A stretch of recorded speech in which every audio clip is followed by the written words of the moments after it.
Hi, welcome to Math Key. In this tutorial, I'm going to show you how to simplify this simple indicial expression.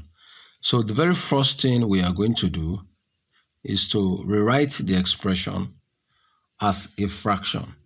So this gives us 56x raised to power minus 4 divided by 14x raised to power minus 8.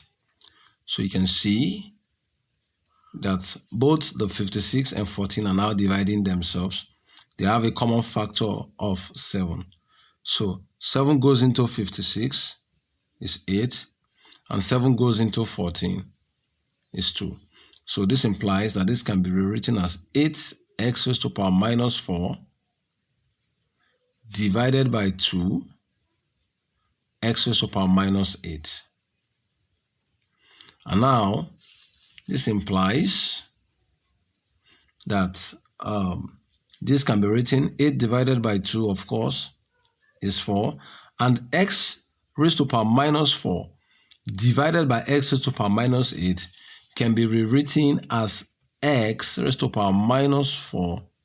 That's in this form, x raised to power minus 8, so that we can simply apply the law of indices, the division law of indices. So what we're going to do here is to apply the law, which says that if we have a raised to power 2, for example, being divided by a raised to power 1, then what do? We have to pick one of the bases and then subtract the exponent. So this is the law of division. So we're going to apply this law to this. So the base here is x. We take one of it and then we subtract the exponent. So minus 4, which is this one, minus 8.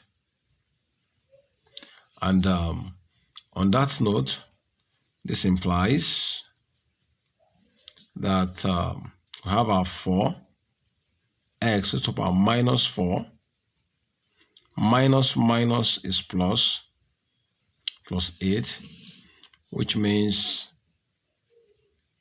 we're going to have 4x raised to power minus 4 plus 8 is ordinary 4. And that's the final answer.